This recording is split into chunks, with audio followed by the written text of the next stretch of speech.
서울의 심장부라 불리는 강남 한복판. 그 중에서도 가장 높고 화려하게 우뚝 솟은 아름그룹. 본사 사옥의 최상층은 마치 구름 위에 떠있는 고립된 성체와도 같았다. 통유리 너머로 내려다 보이는 도시는 분주하게 움직이는 개미떼처럼 작게 보였지만 강도진에게는 그저 자신과 철저히 분리된 또 다른 세상일 뿐이었다. 그는 창가에 서서 자신의 손에 끼워진 하얀색 가죽 장갑을 물끄러미 내려다보았는데 그것은 단순한 패션 아이템이 아니라 생존을 위한 필수적인 방어구였다.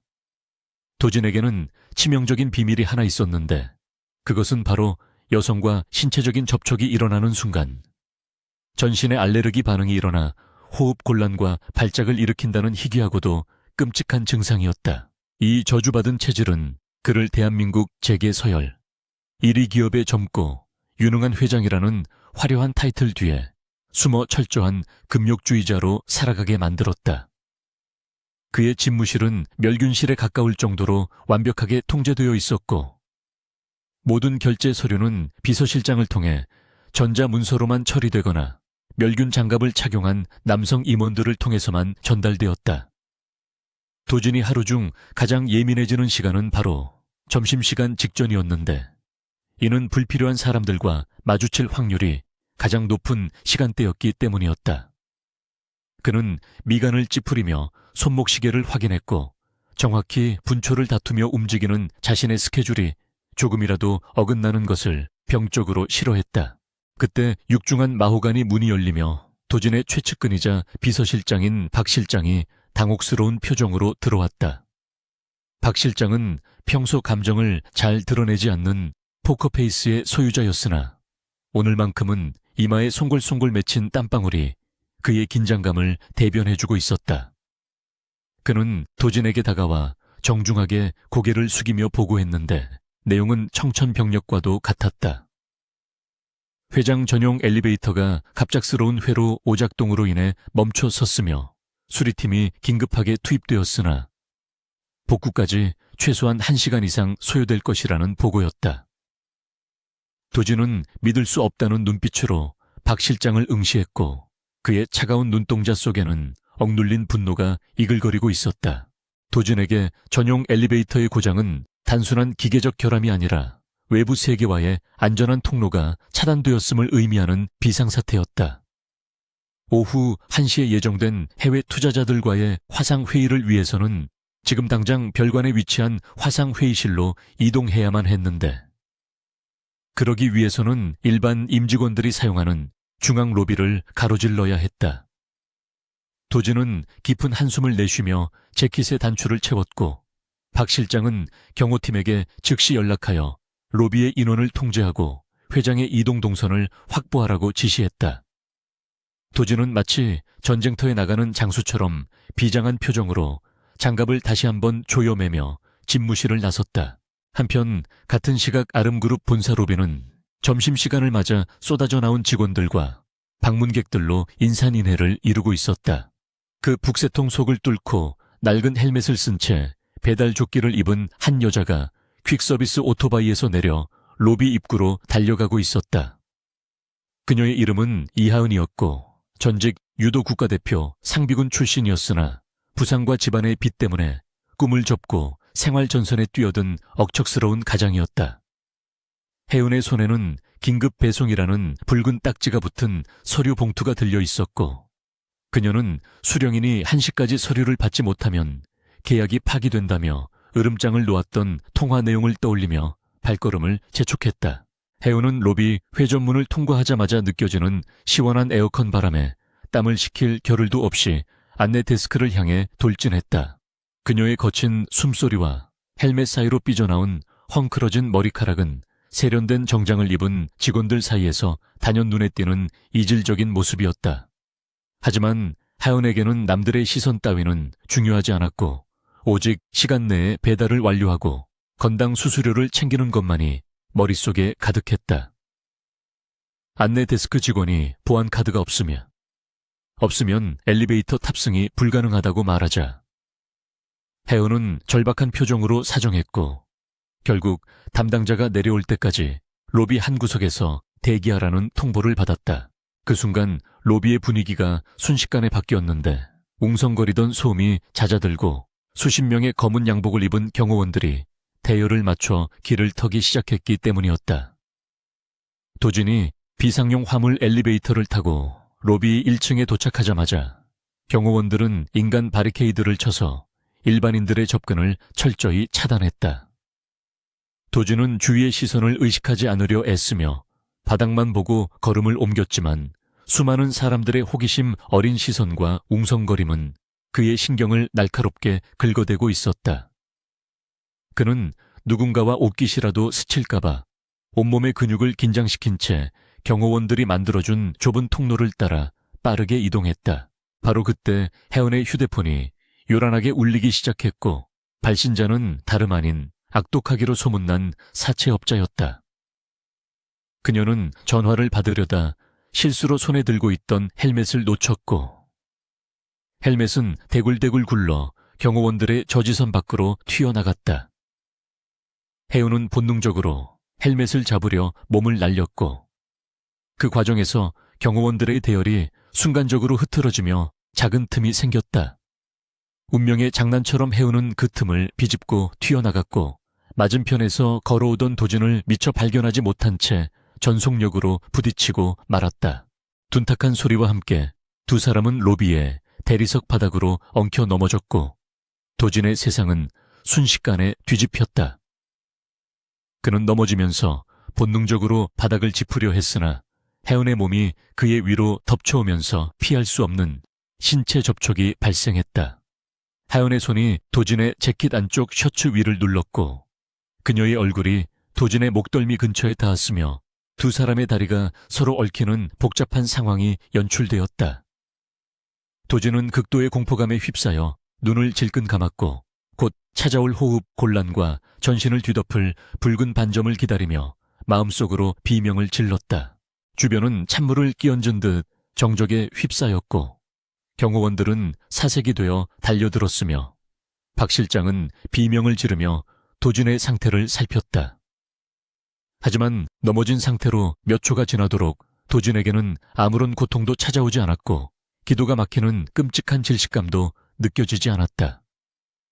도진은 천천히 눈을 떴고 자신의 눈앞에 있는 낡은 헬멧을 쓴 여자의 당황한 눈동자를 마주했다. 혜은은 황급히 몸을 일으키며 연신 죄송하다는 말을 반복했고 도진의 팔을 잡아 그를 일으켜 세우려 했다. 그녀의 거칠고 따뜻한 손길이 도진의 손목을 감싸 쥐는 순간 도진은 마치 감전된 듯한 기묘한 전율을 느꼈다. 그것은 알레르기로 인한 고통스러운 전율이 아니라 태어나서 처음 느껴보는 낯설고도 평온한 감각이었다. 도진은 멍한 표정으로 자신의 손목을 잡고 있는 혜은의 손을 바라보았는데 장갑을 끼지 않은 맨살이 닿았음에도 불구하고 피부는 깨끗했고 호흡은 지극히 정상이었다. 혜은은 도진이 넋을 잃고 자신을 쳐다보자 그가 충격으로 말을 잇지 못한다고 생각하여 재빨리 그를 일으켜 세운 뒤 옷에 묻은 먼지를 털어주려 했다. 도진은 무의식적으로 그녀의 손길을 거부하지 않았고 오히려 더 확인하고 싶은 충동에 휩싸여 그녀의 손을 꽉 움켜쥐었다.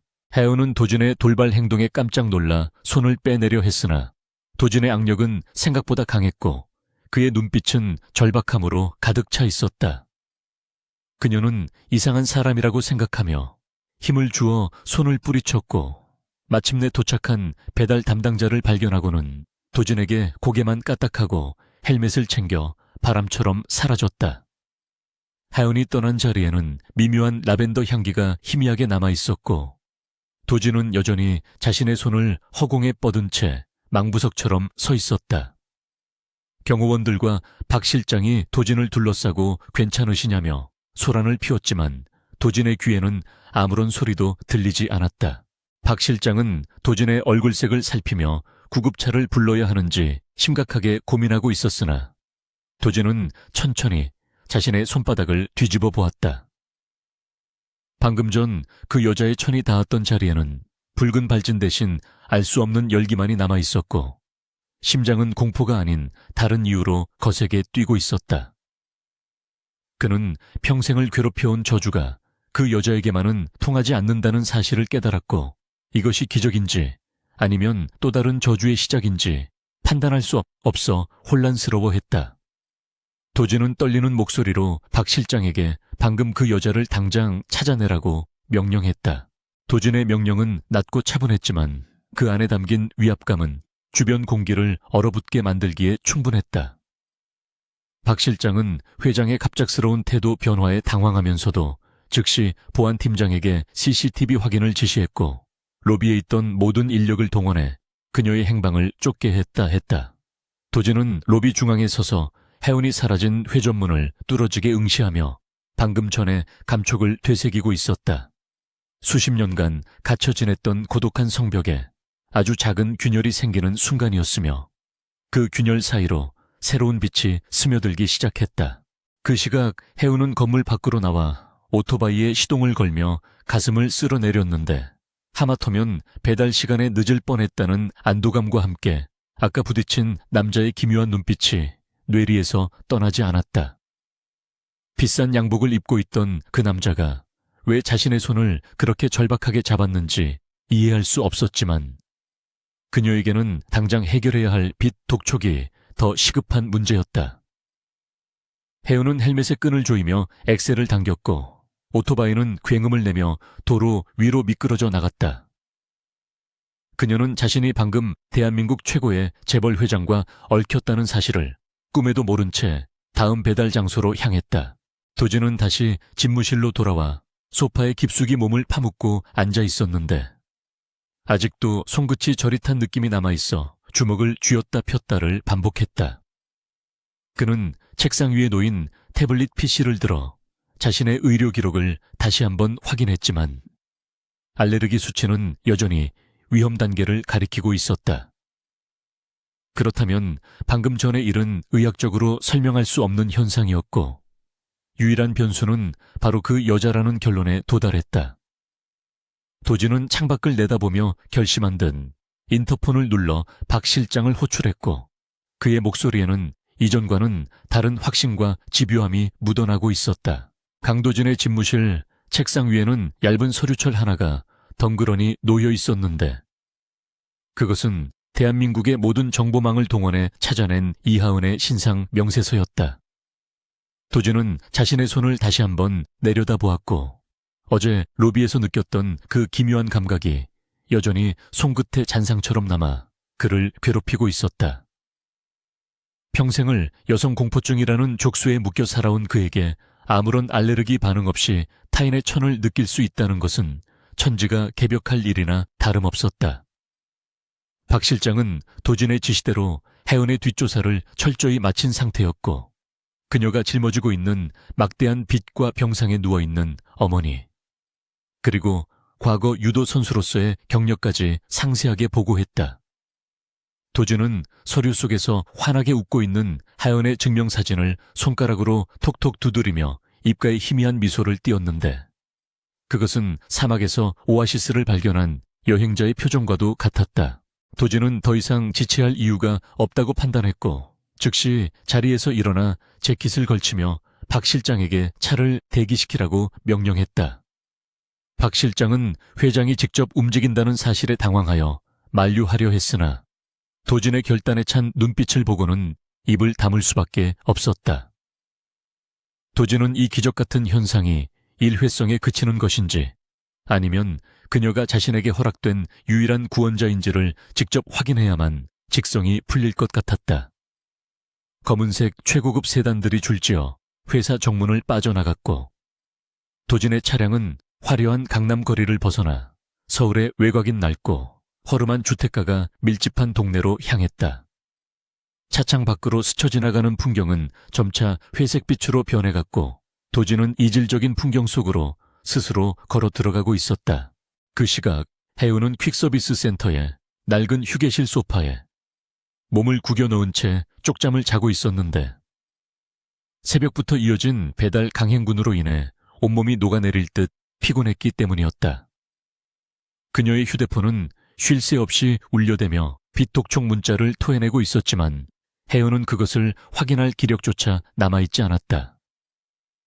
그녀가 잠결에 들은 것은 센터장의 다급한 외침 소리였고 눈을 떴을 때는 좁은 사무실 입구에 검은 양복을 입은 건장한 사내들이 들이닥쳐 있었다. 혜은은 본능적으로 빚쟁이들이 찾아왔다고 생각하여 몸을 움츠렸으나 그들 사이에서 걸어나오는 남자는 빚쟁이라기에는 너무나 귀티가 흐르는 어제 로비에서 부딪혔던 바로 그 남자였다. 도진은 퀴퀴한 곰팡이 냄새와 땀 냄새가 섞인 사무실 공기에 미간을 살짝 찌푸렸으나 시선은 오직 소파에 앉아있는 하윤에게 고정되어 있었다. 그는 장갑을 낀 손으로 코를 살짝 막으며 혜은에게 다가갔고 주변의 퀵서비스 기사들은 도진의 압도적인 아우라에 눌려 숨소리조차 내지 못하고 있었다. 혜은은 헝클어진 머리를 대충 쓸어 넘기며 경계심 가득한 눈빛으로 도진을 올려다보았고 도진은 그런 그녀의 태도가 꽤나 흥미롭다는 듯 바라보았다. 도진은 박 실장에게 눈짓을 보냈고 박 실장은 즉시 다른 사람들을 모두 밖으로 내보낸 뒤 사무실 문을 굳게 닫아버렸다. 단둘이 남게 되자 공기는 더욱 무겁게 가라앉았고 도진은 천천히 자신의 오른쪽 장갑을 벗어 혜은의 눈앞에 보여주었다. 혜은은 그가 무엇을 하려는지 이해하지 못한 채 뒷걸음질 쳤으나 도진은 거침없이 손을 뻗어 혜은의 맨 팔뚝을 움켜쥐었다. 혜은은 소스라치게 놀라 비명을 지르려 했으나 도진의 표정이 너무나 진지하고 절박하여 차마 소리를 내지 못했다. 도진은 숨을 죽인 채 자신의 신체 반응을 살폈고 1초, 2초, 3초가 지나도 호흡은 편안했으며 피부에는 아무런 발진도 일어나지 않았다. 도진의 눈동자가 환희로 흔들렸고 그는 확신에 찬 목소리로 혜은에게 거래를 제안했다. 도진은 혜은에게 지금 당장 퀵서비스 일을 그만두고 자신의 개인 비서가 되어달라고 말하며 연봉으로 현재 수입의 10배를 제시했다. 혜은은 도진의 제안이 현실성 없는 장난이라고 생각하여 코웃음을 쳤으나 도진이 꺼내든 수표 한 장을 보고는 눈이 휘둥그레졌다.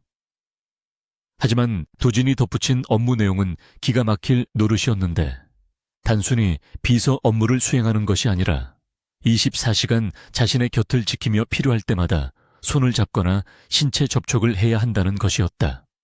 혜은은 도진을 경멸 어린 시선으로 바라보며 변태 성격자가 아니냐고 소리쳤고 도진은 자신의 병을 설명하려 했으나 자존심이 허락하지 않아 입을 다물었다. 하은은 도진의 손을 거칠게 뿌리치며 당장 나가라고 소리쳤고 돈이면 다 되는 줄 아냐며 모욕감을 드러냈다. 그녀는 비록 가난하고 빚에 시달리는 처지였지만 자신의 존엄성까지 팔아가며 낯선 남자의 노리개 노릇을 할 생각은 추호도 없었다. 도진은 혜은의 격렬한 거부에 잠시 당황했으나 곧 냉정함을 되찾고 품 안에서 명함 한 장을 꺼내 탁자 위에 올려놓았다. 그는 차가운 목소리로 사람의 마음은 돈으로 살 수 없지만 사람의 목숨은 돈으로 구할 수 있다고 말하며 혜은의 어머니 병원비를 언급했다. 도진은 혜은이 거절할 수 없는 상황이 곧 올 것임을 예감하며 뒤도 돌아보지 않고 사무실을 빠져나갔다. 도진이 떠나고 난 뒤 혜은은 씩씩거리며 명함을 구겨 쓰레기통에 던져버렸지만 가슴 한구석에 남은 불안감은 쉽게 사라지지 않았다.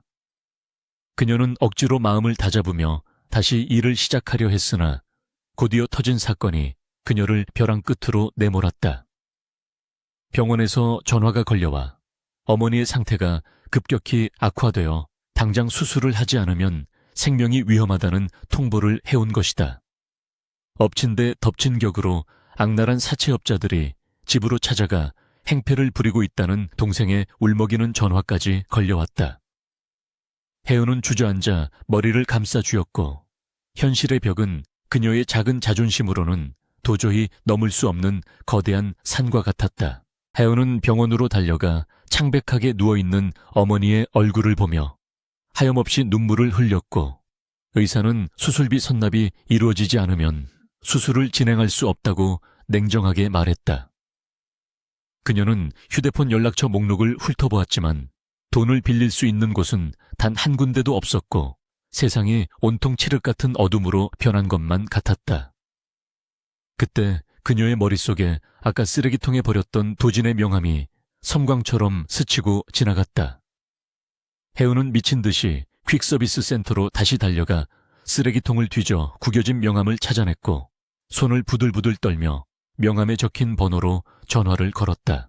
1시간 후 해운은 아름그룹 본사에 웅장한 로비에 서 있었는데 그녀의 낡은 운동화와 청바지는 화려한 대리석 바닥 위에서 초라하기 그지없었다.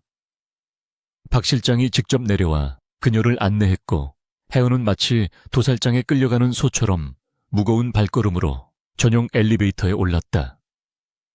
엘리베이터가 최상층을 향해 솟구쳐 오르는 동안 해운은 유리창에 비친 자신의 모습을 보며 입술을 깨물었다. 그녀는 가족을 살리기 위해 자신의 영혼을 악마에게 팔러 가는 것이라고 스스로를 위로하며 마음을 독하게 먹었다. 도진의 집무실 문이 열리고 해운이 들어서자 도진은 마치 그녀가 올 줄 알았다며 여유로운 표정으로 소파에 앉아 기다리고 있었다. 탁자 위에는 이미 작성된 계약서와 거액의 수표가 놓여 있었고 도진은 해운에게 앉으라는 손짓을 했다. 해운은 자리에 앉지 않고 선체로 돈부터 달라고 요구했고 도진은 눈 하나 깜짝하지 않고 수표를 그녀의 앞으로 밀어주었다. 해운은 떨리는 손으로 수표를 집어들었고 그 액수는 어머니의 수술비와 빚을 모두 갚고도 남을 만큼 엄청난 금액이었다. 도진은 계약서를 내밀며 조건을 다시 한번 명확히 했는데 계약 기간 동안 해운은 도진의 허락 없이 반경 10m 밖으로 벗어날 수 없으며 그의 신체 접촉 요구를 거부해서는 안 된다는 조항이 명시되어 있었다. 또한 이 모든 상황에 대해 비밀을 엄수해야 하며 이를 어길 시 천문학적인 위약금을 물어야 한다는 독소 조항도 포함되어 있었다. 해운은 굴욕감을 느꼈지만 수표를 쥔 손에 힘을 주며 펜을 들어 서명란에 자신의 이름을 휘갈겨 썼다. 펜촉이 종이를 찢을 듯이 거칠게 움직였고 그것은 해운의 마지막 자존심이자 저항의 표시였다. 서명이 완료되자 도진은 만족스러운 미소를 지으며 자리에서 일어나 해운에게 다가왔고 그녀는 긴장하여 몸을 굳혔다. 도진은 해운의 손에서 펜을 빼앗아 던져버리고는 그녀의 손을 덥석 잡았는데 이번에는 단순히 잡는 것이 아니라 손가락을 깍지 껴서 단단히 올가매었다. 해운은 소름이 돋았지만 계약 내용을 떠올리며 억지로 참아내야 했고 도진은 그녀의 손에서 전해지는 온기를 탐욕스럽게 빨아들였다. 그는 해운의 눈을 똑바로 쳐다보며 이제부터 너는 나의 방패이자 유일한 해독제이니 한시도 내 곁을 떠나지 말라고 명령했다. 그때 집무실 문이 벌컥 열리며 도진의 사촌 형이자 아름그룹의 부사장인 한성민이 예고 없이 들어왔다. 성민은 도진과 낯선 여자가 손을 잡고 있는 기묘한 광경을 목격하고는 잠시 멈칫했으나 곧 능글맞은 미소를 지으며 다가왔다. 그는 도진이 여자를 가까이 하지 못한다는 약점을 누구보다 잘 알고 있었기에 지금 눈앞에 펼쳐진 상황이 도무지 믿기지 않으면서도 흥미로운 먹잇감이라는 것을 본능적으로 감지했다.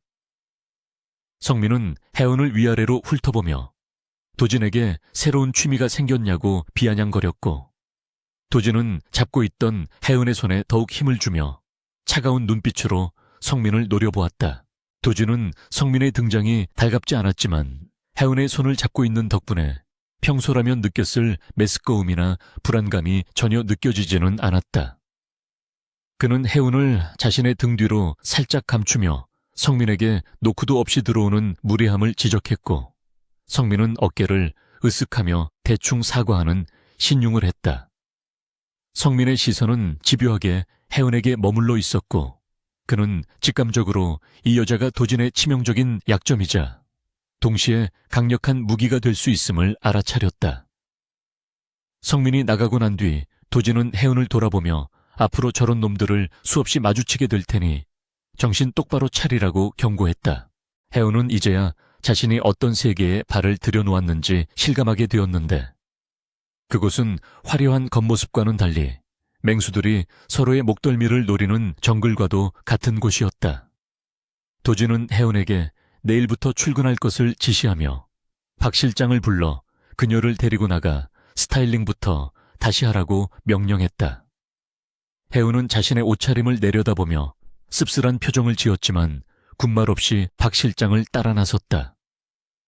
그녀가 문을 닫고 나가는 순간 도진은 자신의 손을 들어 냄새를 맡았고 그녀의 손냄새가 마음의 안정을 가져다 준다는 사실에 묘한 안도감을 느꼈다.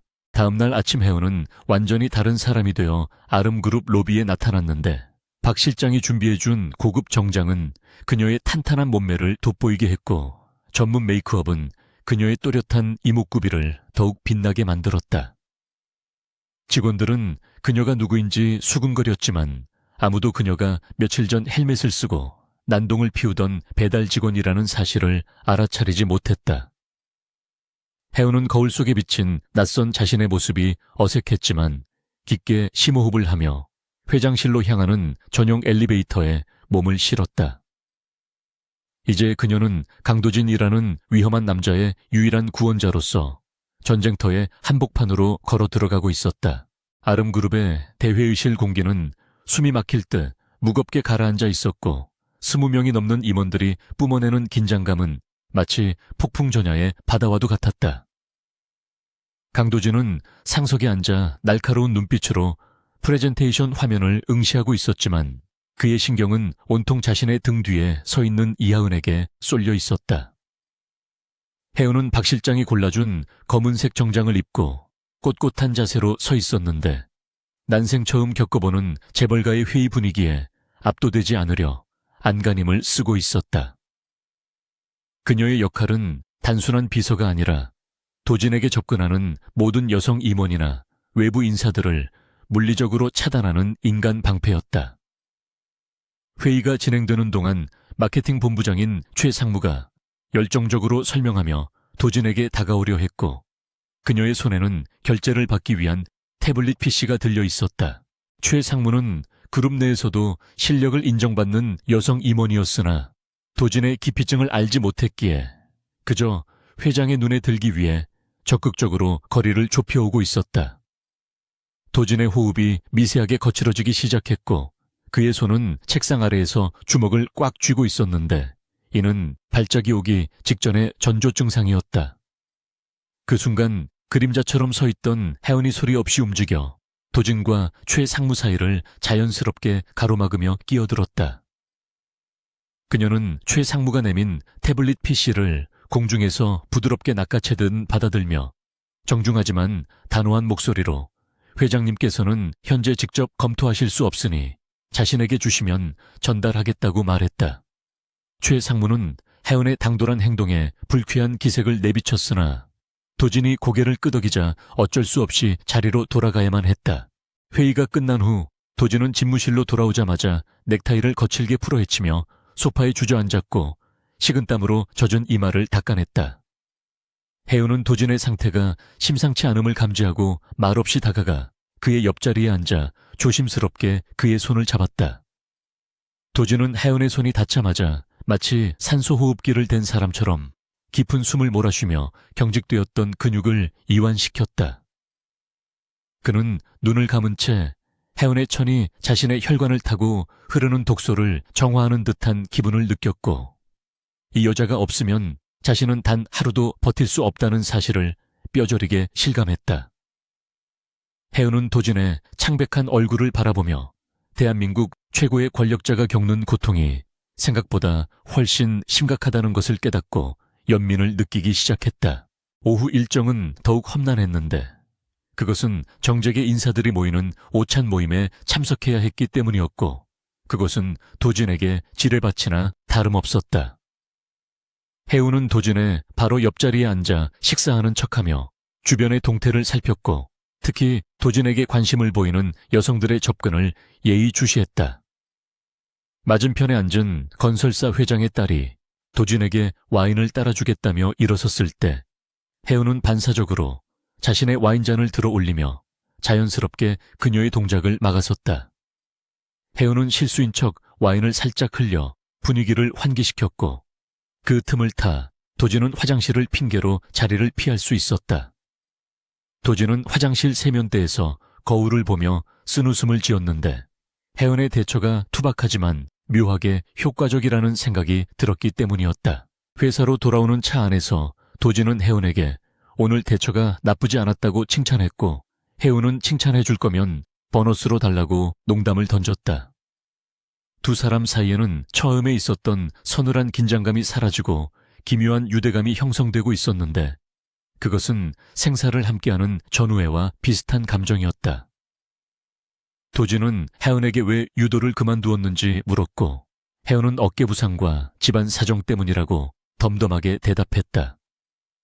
도진은 그녀의 말 속에 숨겨진 아픔을 읽어냈고 자신 또한 과거의 트라우마로 인해 원치 않는 삶을 살고 있다는 점에서 동질감을 느꼈다.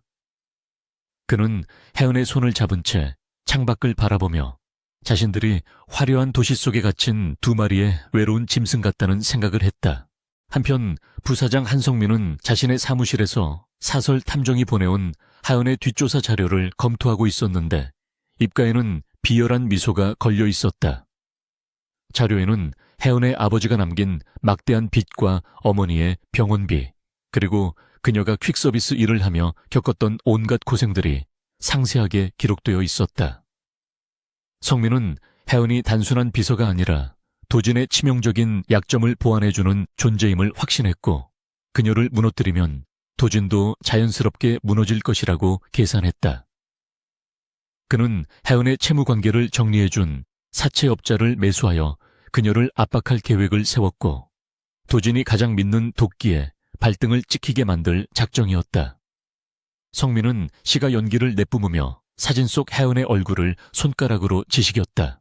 늦은 밤까지 이어진 업무로 인해 직원들이 모두 퇴근하고 텅 빈 사무실에는 도진과 하은만이 남아있었다. 도진은 산더미처럼 쌓인 서류를 검토하느라 지쳐 있었고 혜은은 소파에 앉아 꾸벅꾸벅 졸고 있었는데 그 모습이 도진의 눈에는 꽤나 인간적으로 보였다. 도진은 잠시 펜을 놓고 잠든 혜은의 얼굴을 관찰했는데 화장기 없는 수수한 얼굴과 굳은 살이 박인 손이 그녀가 살아온 치열한 삶을 말해주고 있었다. 그는 충동적으로 손을 뻗어 그녀의 머리카락을 만지려다 멈칫했는데 그녀가 잠에서 깰까봐 걱정된 것이 아니라 자신의 감정이 통제 불가능한 영역으로 넘어가는 것이 두려웠기 때문이었다. 도진은 씁쓸한 표정으로 손을 거두고 다시 업무에 집중하려 애썼다. 퇴근 시간이 훌쩍 넘은 자정 무렵 도진과 하은은 지하 주차장으로 내려갔는데 고요한 주차장에는 스산한 기운이 감돌고 있었다. 운전기사가 대기하고 있는 차로 걸어가던 중 기둥 뒤에서 검은 마스크를 쓴 건장한 괴한 두 명이 튀어나와 도진의 앞을 가로막았다. 그들은 술 냄새를 풍기며 시비를 걸어왔는데 단순한 주정뱅이들이라기에는 눈빛이 너무나 매섭고 조직적인 움직임을 보였다. 도진은 과거의 납치 트라우마가 되살아나 그 자리에서 얼어붙었고 호흡이 가파라지며 패닉 상태에 빠져들었다. 괴한 중 한 명이 도진의 멱살을 잡으려 손을 뻗는 순간 혜은이 번개처럼 움직여 괴한의 팔을 낚아챘다. 하연은 괴한의 팔을 비틀며 유도 기술인 업어치기를 시전했고 거구의 남자는 비명 한 번 지르지 못하고 시멘트 바닥에 쾅 하고 처박혔다. 나머지 한 명이 당황하여 주머니에서 흉기를 꺼내려 했으나 혜은은 망설임 없이 발차기로 그의 명치를 가격한 뒤 다리를 걸어 넘어뜨렸다. 순식간에 두 명의 괴한을 제압한 하은은 거친 숨을 몰아쉬며 도진을 돌아보았고 그녀의 눈빛은 방금 전 졸고 있던 여자가 맞나 싶을 정도로 살기가 등등했다. 그녀는 사시나무 떨듯 떨고 있는 도진에게 다가가 괜찮냐고 물으며 그의 어깨를 감싸 안았고 도진은 혜은의 품에서 겨우 안정을 되찾을 수 있었다. 경비원들이 달려와 괴한들을 끌고 간 뒤에도 도진은 충격에서 쉽게 벗어나지 못했고 차 안에서도 계속해서 손을 떨고 있었다. 혜은은 운전기사에게 출발하라고 지시한 뒤 뒷좌석에서 도진의 두 손을 꼭 잡고 그가 진정될 때까지 아무 말 없이 곁을 지켰다. 도진은 혜은의 단단한 손길에서 전해지는 온기를 통해 공포를 밀어냈고 그녀가 단순한 방패가 아니라 자신을 지켜주는 유일한 기사라는 사실을 인정하게 되었다. 그는 떨리는 목소리로 고맙다는 말을 건넸고 혜우는 희미하게 웃으며 이게 내 일인데 뭘 그러냐고 대수롭지 않게 대답했다. 하지만 혜은의 심장 또한 도진을 보호해야 한다는 강한 책임감으로 인해 격렬하게 뛰고 있었다.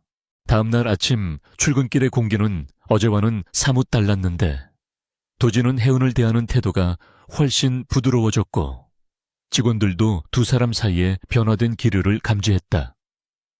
도진은 혜은에게 개인 법인 카드를 건네며 필요한 것이 있으면 뭐든 사라고 말했고 혜은은 뇌물은 사절이라며 거절했지만 도진의 고집을 꺾을 수는 없었다. 사무실에 도착한 혜은은 책상 위에 놓인 익명의 편지 한 통을 발견했는데 봉투를 열어본 그녀의 표정이 순식간에 굳어졌다. 편지 안에는 병원에 누워있는 어머니의 사진과 함께 빚을 갚지 않으면 어머니의 신변이 위험할 것이라는 협박 메시지가 들어있었다. 혜은은 편지를 구겨쥐며 주위를 둘러보았지만 사무실은 평소와 다름없이 고요하기만 했다. 도진은 혜은의 표정이 어두워진 것을 눈치채고 무슨 일이냐고 물었으나 혜은은 아무것도 아니라며 황급히 편지를 가방 속에 감추었다. 그녀는 도진에게 자신의 약점을 들키고 싶지 않았고 이 문제가 도진에게까지 피해를 줄까봐 두려웠다. 하지만 혜은을 바라보는 도진의 눈빛에는 의구심이 서리기 시작했고 그는 직감적으로 혜은에게 무언가 숨겨진 사정이 생겼음을 감지했다. 도진은 박 실장을 조용히 불러 혜은의 주변을 다시 한번 체크하라고 지시했고 이번에는 외부의 개입이 있었는지를 중점적으로 파악하라고 명했다. 점심시간이 되자 한성민이 도진의 집무실을 방문했는데 그는 짐짓 걱정스러운 표정을 지으며 어젯밤 주차장 사건을 언급했다. 성민은 보안이 허술했다며 보안팀장을 문책하겠다고 말했지만 도진은 성민의 눈빛에서 교묘한 비웃음을 읽어냈다. 도진은 성민에게 내 사람은 내가 지킨다고 차갑게 쏘아붙였고 성민은 그 말이 얼마나 갈지 두고 보자며 묘한 여운을 남기고 돌아갔다. 혜우는 성민이 나간 뒤 도진에게 저 사람이 범인이냐고 조심스럽게 물었고 도진은 고개를 끄덕이며 우리 주위에는 믿을 사람이 아무도 없으니 항상 경계해야 한다고 당부했다. 오후 내내 혜우는 협박 편지의 내용 때문에 일에 집중할 수 없었고 어머니가 걱정되어 병원에 전화를 걸어보았지만 간호사는 별다른 이상이 없다고 전했다. 하지만 불안감은 쉽게 가라앉지 않았고 그녀는 자신이 거대한 음모의 소용돌이 속에 휘말려 있음을 직감했다. 혜우는 도진이 회의에 들어간 사이 잠시 옥상 정원으로 올라가 머리를 식혔는데 그곳에서 낯선 남자가 그녀에게 접근해왔다. 남자는 자신을 한성민 부사장의 비서라고 소개하며 부사장님이 잠깐 뵙기를 원하신다는 말을 전했다. 혜우는 거절하려 했으나 남자는 어머니의 안부가 궁금하지 않냐며 넌지시 협박을 가했다. 혜우는 어쩔 수 없이 남자를 따라 비상계단으로 향했고 그곳에는 한성민이 담배를 피우며 기다리고 있었다. 성민은 혜은을 보자마자 본론으로 들어가겠다며 거래를 제안했는데 도진의 금괴에 있는 기밀 서류를 가져오면 빚을 전부 탕감해주고 어머니를 최고급 병원으로 옮겨주겠다는 내용이었다. 혜은은 단호하게 거절하며 돌아섰지만 성민은 그녀의 등 뒤에 대고 오늘 밤까지 생각할 시간을 주겠다고 말하며 만약 거절한다면 내일 아침 어머니의 빈소를 지키게 될 것이라고 비웃었다. 혜은은 주먹을 꽉 쥐며 계단을 내려왔지만 다리가 후들거려 제대로 걸을 수조차 없었다. 집무실로 돌아온 혜은은 도진의 얼굴을 제대로 쳐다볼 수 없었고 죄책감과 공포가 뒤섞여 혼란스러운 상태였다. 도진은 혜은의 창백한 안색을 보고 어디 아프냐며 이마에 손을 얹으려 했으나 혜은은 반사적으로 몸을 피했다. 도진은 혜은의 거부 반응에 상처를 받았지만 내색하지 않고 그녀에게 조퇴를 권유했다. 혜은은 도진의 배려에 가슴이 찢어지는 듯한 고통을 느꼈고 자신이 선택해야 할 길은 도진을 배신하는 것과 어머니를 죽게 내버려 두는 것 중 하나라는 잔인한 현실에 절망했다. 창밖에는 굵은 빗방울이 떨어지기 시작했고 도진과 하연의 운명에도 먹구름이 들이우고 있었다. 서울 시내 최고의 럭셔리 호텔 그랜드 볼룸에서는 아름그룹이 주최하는 자선가면 무도회가 성대하게 열리고 있었는데 이는 재계 인사들이 1년 중 가장 중요하게 여기는 사교 행사 중 하나였다. 강도진은 턱시도를 완벽하게 차려입었지만 그의 표정은 마치 도살장에 끌려가는 짐승처럼 어둡고 침울하기만 했다. 그는 수많은 인파 속에서 낯선 여성들과 접촉할지도 모른다는 공포감에 휩싸여 있었고 진정제를 복용했음에도 불구하고 손끝이 미세하게 떨려오는 것을 막을 수 없었다. 도진은 거울을 보며 나비 넥타이를 매만지다가 깊은 한숨을 내쉬었고 오늘 밤 자신이 무사히 살아남을 수 있을지는 오로지 문 밖에서 기다리고 있는 이하은에게 달려있다는 사실을 다시금 상기했다. 그는 마음을 다잡기 위해 차가운 물 한 잔을 단숨에 들이켰지만 목구멍을 타고 넘어가는 물줄기조차 타들어가는 속을 진정시키기에는 역부족이었다. 대기실 문이 열리고 하연이 들어섰을 때 도진은 잠시 숨을 멈추고 멍하니 그녀를 바라볼 수밖에 없었는데 그것은 그녀의 변신이 너무나 놀라웠기 때문이었다. 항상 헐렁한 배달조끼나 딱딱한 정장 차림이었던 하은은 오늘 밤 어깨가 과감하게 드러나는 짙은 네이비색 드레스를 입고 있었고 길게 늘어뜨린 머리카락은 우아한 곡선을 그리며 그녀의 목선을 감싸고 있었다. 혜우는 도진의 뜨거운 시선에 얼굴을 붉히며 어색한 듯 몸을 비틀었지만 그녀의 눈빛 속에는 어머니의 생사가 걸린 협박 때문에 짙은 그늘이 드리워져 있었다. 도진은 그녀에게 다가가 말없이 팔을 내밀었고 혜우는 망설임 끝에 그의 팔짱을 끼며 오늘 밤 무슨 일이 있어도 회장님을 지키겠다고 다짐하듯 속삭였다. 그녀의 손에서 전해지는 따뜻한 온기가 도진의 긴장을 눈 녹듯이 사라지게 만들었다. 화려한 샹들리에가 쏟아지는 연회장에 들어서자 수백 개의 카메라 플래시가 터지며 눈을 멀게 할 듯한 빛의 홍수가 두 사람을 덮쳤다. 도진은 반사적으로 눈을 찡그리며 하연의 팔을 더욱 꽉 움켜쥐었고 하연은 그런 도진을 이끌고 레드카페 위를 당당하게 걸어 나갔다. 가면을 쓴 수많은 사람들이 그들을 향해 고개를 돌렸고 가면 뒤에 숨겨진 시선들은 호기심과 질투 그리고 탐욕으로 번들거리고 있었다. 혜은은 주변을 경계하며 날카로운 시선으로 사람들의 움직임을 살폈는데 특히 도진에게 접근하려는 기미가 보이는 사람들을 사전에 파악하여 자연스럽게 동선을 차단했다. 그녀는 화려한 파티장이 아니라 링 위에 선 유도 선수처럼 온몸의 감각을 곤두쓰고 있었고 그녀의 곁에 있는 도진은 태풍의 눈 속에 있는 것처럼 기묘한 평온함을 느꼈다. 연회장 한쪽 구석에서 샴페인 잔을 기울이던 한성민은 도진과 하은의 등장을 지켜보며 비릿한 미소를 지었는데 그의 계획이 실행될 시간이 다가오고 있었기 때문이었다. 그는 혜은과 눈이 마주치자 잔을 들어 건배하는 신용을 하며 입모양으로 어머니를 언급하는 듯한 제스처를 취해 그녀를 압박했다. 혜은은 등골이 서늘해지는 공포를 느꼈지만 도진이 눈치채지 못하도록 애써 표정을 관리하며 시선을 피했다. 성민은 손가락을 딱 튕겨 미리 매수해둔 붉은 드레스의 여자를 호출했고 그 여자는 성민의 지시를 받고 인파를 헤치며 도진이 있는 쪽으로 은밀하게 접근하기 시작했다. 성민은 오늘 밤 도진이 공개적인 망신을 당하고 발작을 일으켜 쓰러지는 모습을 상상하며 쾌재를 불렀다.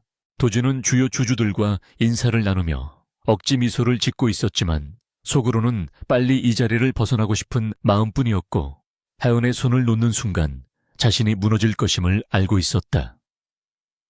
그때 웨이터가 쟁반을 들고 지나가는 혼란스러운 틈을 타 붉은 드레스의 여자가 마치 발을 헛디딘 척 연기하며 도진의 가슴팍으로 정면으로 쓰러져 왔다. 그것은 피할 수 없는 타이밍이었고 도진이 반응하기도 전에 여자의 향수 냄새가 코를 찔러왔다. 도진의 동공이 지진이 난 듯 흔들리며 공포에 질려 굳어버린 찰나 하은의 본능적인 반사신경이 빛을 발했다. 그녀는 도진의 허리를 감아 순식간에 반바퀴 회전시키며 자신의 등을 붉은 드레스의 여자에게 내어주어 충돌을 막아냈다. 둔탁한 소리와 함께 해운과 여자가 부딪혔고 여자가 들고 있던 와인잔이 깨지며 붉은 액체가 하은의 드레스 뒷부분을 적셨지만 도진은 털끝 하나 다치지 않았다. 주변 사람들이 놀라 비명을 지르며 웅성거렸고 붉은 드레스의 여자는 계획이 실패하자 당황하여 어쩔 줄 몰라 하며 해운에게 사과하는 척 연기를 계속했다. 도진은 해운이 자신을 대신해 봉변을 당한 것을 보고 격분하여 여자에게 소리를 지르려 했으나 해운이 재빨리 도진의 앞을 막아서며 고개를 저었다. 그녀는 지금 화를 내면 사람들의 이목이 집중되어 오히려 상황이 악화될 것이라고 판단했고 도진에게 괜찮다는 눈빛을 보내며 그를 진정시켰다. 해운의 등은 와인으로 젖어 축축했지만 그녀는 오직 도진의 안위만을 걱정하고 있었다. 분위기가 어수선해진 틈을 타 오케스트라가 왈츠곡을 연주하기 시작했고 해운은 이 상황을 자연스럽게 넘기기 위해 도진에게 춤을 청했다. 도진은 해운의 제안에 당황하여 눈을 크게 떴지만 해운은 망설일 시간이 없다며 도진의 손을 이끌고 홀 중앙으로 나아갔다. 사람들의 시선이 다시 두 사람에게 집중되었고 도진은 엉겁결에 해운의 허리에 손을 얹고 스텝을 밟기 시작했다. 처음에는 뻣뻣하게 굳어있던 도진의 몸이 해운의 리드에 따라 서서히 풀리기 시작했고 두 사람은 음악의 선율에 맞춰 물 흐르듯 움직였다. 도진은 춤을 추는 동안 다른 여자들과는 절대 할 수 없었던 밀착된 자세를 유지하면서도 아무런 고통이 느껴지지 않는다는 사실에 전율했다. 음악이 절정으로 치닫고 두 사람의 호흡이 하나로 섞이면서 도진은 해운을 바라보는 눈빛이 달라지기 시작했는데 그것은 더 이상 고용주와 고용인의 관계가 아니었다. 도진은 해운의 귓가에 대고 오늘 당신이 나를 살렸다고 속삭였고 그 목소리에는 진심 어린 감사와 애틋한 감정이 담겨 있었다. 해운은 도진의 뜨거운 고백에 심장이 쿵하고 내려앉는 것 같았고 그를 배신해야만 하는 자신의 처지가 너무나 비참하게 느껴졌다. 그녀는 눈물이 핑 도는 것을 참으며 회장님을 지키는 것이 제 임무라고 사무적으로 대답하려 했으나 떨리는 목소리는 숨길 수 없었다. 도진은 해운의 허리를 감은 손에 힘을 주며 그녀를 더욱 가까이 끌어당겼다. 춤이 끝나고 두 사람은 열기가 가득한 홀을 빠져나와 시원한 바람이 부는 테라스로 향했는데 그곳에서는 서울의 야경이 한눈에 들어왔다. 도진은 난간에 기대어 넥타이를 느슨하게 풀었고 해운은 그 옆에 서서 밤하늘을 올려다보며 복잡한 마음을 정리하려 애썼다. 도진은 해운에게 다가가 당신은 내게 단순한 해독제가 아니라 내 세상의 유일한 숨구멍이라고 고백하며 그녀의 손등에 입을 맞추려 했다. 해운은 도진의 입술이 닿기 직전 슬며시 손을 빼내며 뒷걸음질 쳤는데 지금 그의 마음을 받아들이기에는 죄책감이 너무 컸기 때문이었다. 도진은 해운의 거절에 상처받은 표정을 지었지만 곧 그녀가 부담스러워한다고 생각하여 씁쓸하게 웃으며 물러섰다. 그때 해운의 핸드폰 진동이 정적을 깼고 화면에는 한성민의 이름이 아닌 병원이라는 두 글자가 떠올랐지만 그것은 성민이 보낸 신호임을 해운은 직감했다. 그녀는 전화를 받기 위해 잠시 자리를 비우겠다고 말하며 테라스 구석으로 갔고 수화기 너머에서는 성민의 비서가 싸늘한 목소리로 내일 새벽까지 서류를 가져오지 않으면 어머니의 산소호흡기를 떼겠다는 최후 통첩을 날렸다. 해운은 입술을 깨물어 피가 날 정도로 억울함과 분노를 참아내며 알겠다고 짧게 대답하고 전화를 끊었다. 그녀는 어둠 속에서 흐느끼며 도진이 있는 쪽을 바라보았고 그의 뒷모습이 오늘따라 유난히 고독하고 쓸쓸해 보여 가슴이 미어지는 듯했다. 다시 집으로 돌아가는 차 안에는 무거운 침묵만이 감돌았고 도진은 해운이 무언가 숨기고 있다는 것을 확신하면서도 묻지 않았다. 그는 해운이 준비가 되면 언젠가 자신에게 모든 것을 털어놓을 것이라고 믿고 싶었지만 불안한 예감은 지울 수 없었다. 차가 혜은의 집 근처 골목에 도착하자 혜은은 도진에게 인사를 하고 내리려 했으나 도진이 그녀의 손목을 잡아 세웠다. 도진은 무슨 일이 있어도 내가 당신을 지켜주겠다고 약속하며 진지한 눈빛을 보냈지만 혜은은 그 말에 대답하지 못한 채 도망치듯 차에서 내렸다. 어둠 속으로 사라지는 혜은의 뒷모습을 보며 도진은 알 수 없는 상실감에 휩싸였다. 혜은은 집에 도착하자마자 어머니의 낡은 사진첩을 꺼내 들고 밤새도록 울며 고민을 거듭했다.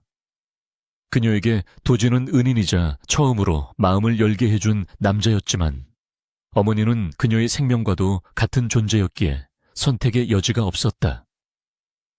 혜은은 새벽 3시가 되자 검은색 옷으로 갈아입고 모자를 깊게 눌러쓴 채 집을 나섰고 그녀의 발걸음은 아름그룹 본사를 향하고 있었다.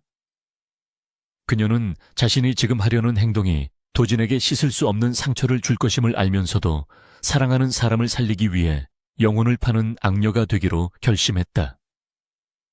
차가운 새벽 공기가 그녀의 뺨을 스치고 지나갔고 그녀의 눈빛은 비장함을 넘어 처절하기까지 했다. 새벽 3시에 아름그룹 본사는 마치 거대한 무덤처럼 깊은 침묵 속에 잠겨 있었고 오직 복도를 비추는 비상 유도등만이 희미하게 깜빡이며 을씨년스러운 분위기를 자아내고 있었다. 이하연은 검은색 모자를 깊게 눌러쓰고 경비원들의 순찰 시간을 피해 그림자처럼 움직였는데 그녀의 심장은 죄책감과 공포로 인해 터질 듯이 요동치고 있었다.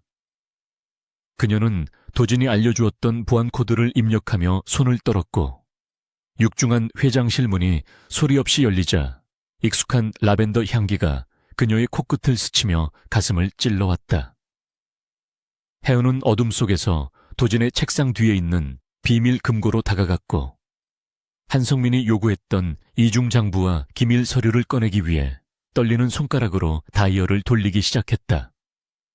금고 문이 열리고 문제의 서류 봉투가 눈에 들어오자 혜은은 잠시 망설였지만 병실에 누워있는 어머니의 창백한 얼굴을 떠올리며 이를 악물고 봉투를 집어들었다. 그 순간 어둠 속에 잠겨있던 회장실 한 구석의 회전의자가 천천히 돌아가며 차가운 목소리가 혜은의 등 뒤를 서늘하게 때렸다. 강도진은 잠들지 못한 채 창가에 앉아 있다가 혜은이 들어오는 모든 과정을 지켜보고 있었고 믿고 싶지 않은 현실 앞에서 처참하게 무너져 내리고 있었다. 그는 천천히 자리에서 일어나 혜은에게 다가갔는데 그의 눈동자는 배신감과 절망으로 붉게 충혈되어 있었고 목소리는 분노를 억누르느라 미세하게 떨리고 있었다. 도진은 혜은이 들고 있는 서류 봉투를 응시하며 그토록 믿었던 사람에게 뒤통수를 맞는 기분이 어떤 것인지 이제야 알겠다며 자조적인 웃음을 터뜨렸다. 혜은은 도진의 등장에 소스라치게 놀라 봉투를 떨어뜨릴 뻔했으나 황급히 등 뒤로 감추며 아무런 변명도 하지 못한 채 고개를 숙였다. 도진은 혜은에게 다가가 왜 하필 당신이냐고 절규하듯 물으며 해명을 요구했지만 혜은은 입술을 깨물어 피를 흘리면서도 침묵을 지킬 수밖에 없었다.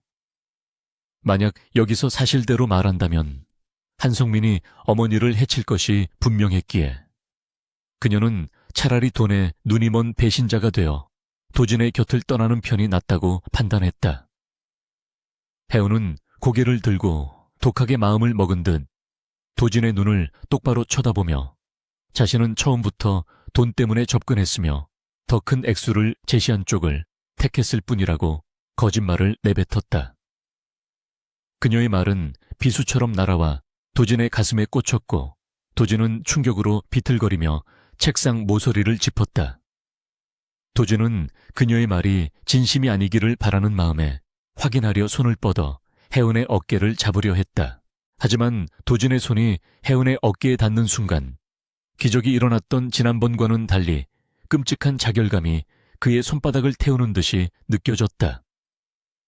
도진은 비명을 지르며 손을 거두었고 순식간에 그의 손과 목덜미를 타고 붉은 반점이 흉측하게 번져 나가기 시작했다. 그것은 심리적인 요인이 알레르기 반응을 극대화시킨 결과였으며 혜은에 대한 신뢰가 깨지자마자 그녀는 더 이상 해독제가 아닌 치명적인 도구로 변해버린 것이었다.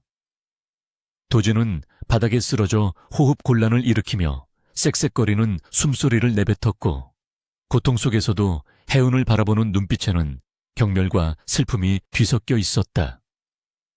해운은 도진이 괴로워하는 모습을 보고 당장이라도 달려가 그를 안아주고 싶었지만, 그랬다가는 도진이 정말로 죽을 수도 있다는 생각에 뒷걸음질 쳤다. 도진은 바닥을 기어가 비상호출 버튼을 누르려다 멈추고는 쉰 목소리로 해운에게 당장 내 눈앞에서 사라지라고 소리쳤다. 그는 해운이 자신의 약한 모습을 보는 것조차 견딜 수 없었고, 그녀가 곁에 있는 1분 1초가 지옥불에 타는 듯한 고통이었기 때문이었다.